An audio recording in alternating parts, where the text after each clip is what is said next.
Tic-tac, tic-tac, as horas pasan e ti non estás. Levas a tua calor nas maletas.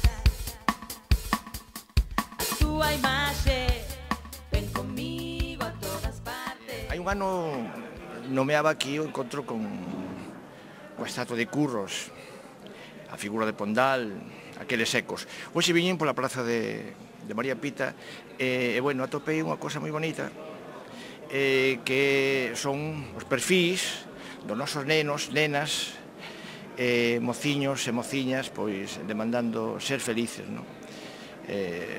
Esa mensaxe explícita contra a violencia de sexo, non? Ser felices doblemente, neste caso escrito na lingua de Galicia. Mirei ao frente, estaba pois, o Pazo do Concello con Feliz Navidad. Dixen, bueno, pois que ben, aunque forse debaixo, nós queríamos ler tamén Bo Nadal, non? Pois nós tamén queremos ser felices con a nosa lingua. Neste contexto, pois xa pasou o que me trae aquí, que bueno, pois quero tamén ser feliz dentro de un mes, por acaso algo máis, volvendo a Coruña para presentar un libro de narrativa que edita Espiral Maior que se chama Máis Vidas.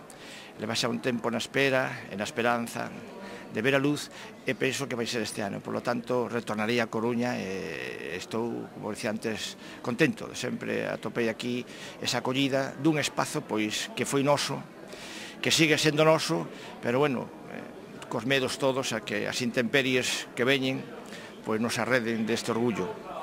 E por outra banda, pois estou tamén movendo as gavetas, remexendo as artesas, os baúis, e atopando cousiñas de antigo, da década dos 70, fai xa moitos anos, e que atopo neles pois a frescura.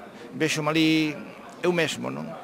Sin os devaneos e as derivas da cultura, así, con minúsculas, que todos aprendemos no paso pola vida, pero, sin embargo, pois atópame feliz do reencontro con esas palabras que son as palabras das nosas tribus, cando os vellos que xa non están, pois recollían ese verbo, ese vocabulario tan rico e do que eu hoxe me nutro.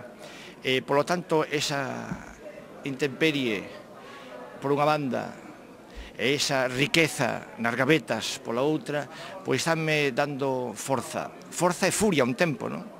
Porque che dicía antes, cando empezaba, por ese ataque, caladiño, pero ataque, e tamén porque por ese encontro destes textos para seguir escribindo. Xa estou con outro texto narrativo, e acaso sexa unha novela, que tamén o fago con todo o meu cariño, e a ver se é posible.